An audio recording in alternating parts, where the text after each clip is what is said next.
Greensboro leaders heard from youth advocates tonight about what things need to happen to make the city a safer place. Take a look at the left side of your screen. You'll see group leaders and teens in a youth town hall tonight.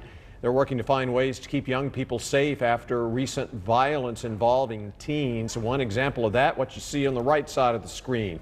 Video from the outside of the Royal Banquet Hall on Gate City Boulevard. A shooting there earlier this month left 9 people injured, including a 17-year-old. Fox 8's Tiana Maxwell joining us now from outside of Greensboro Police Headquarters along Federal Place in downtown. Tiana, I know you listened to that conversation. What are leaders hoping to accomplish?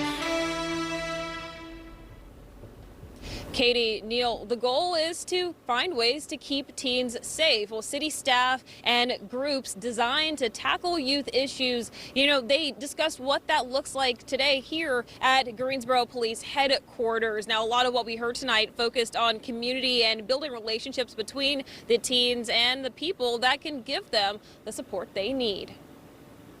A lot of people just want to be young and be safe. Like, you only get to be young one time, and to be young and not feel safe at the same time is really a big problem. And finding an answer to the theme, what it means to be safe in Greensboro, was up to the city staff, youth groups, teen leaders, and police in a youth town hall on Wednesday night.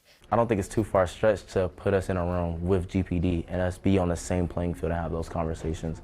And especially with everything that's been going on, I think it'll be great for young people to see, like, what does it look like from the GPD side? How can young people do our jobs, but also how can we let GPD know how they can be more of a partner with us? They want to hear directly from the ages 14 to 24. Leaders representing youth-focused groups chimed in, citing the need for security, community, and relationship building as ways to reach teens that need the help the most. We just interacting with the youth more, getting more active in the group. And I will say there's not enough groups that help young females. Leading the conversation, 19-year-old Jeremiah Jett offered a teen's perspective. His voice, along with 2 other young men in the group called Unified to Strive, shared their thoughts on the best way to reach other teens. Well, most of the stuff is based off of social media. It's not really the peers that are around. Everybody wants to do what everybody's doing online.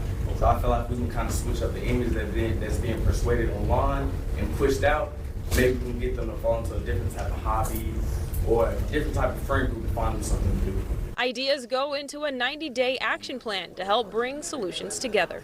What I do with that 90-day action plan is I act on it. I build connections, talk to people, connect with different individuals, and my main thing is I don't want to just collect the data and then the young people are like, okay, we went to this town hall and I was heard, but nothing was done. And again, these meetings are monthly, and after each monthly meeting, Jett tells me that a new 90-day action plan goes into effect. And tomorrow, Greensboro leaders are expected to talk about a possible youth curfew and what that could look like. And that meeting is expected to start tomorrow at 2 p.m. In downtown Greensboro, Tiana Maxwell, Fox 8 News.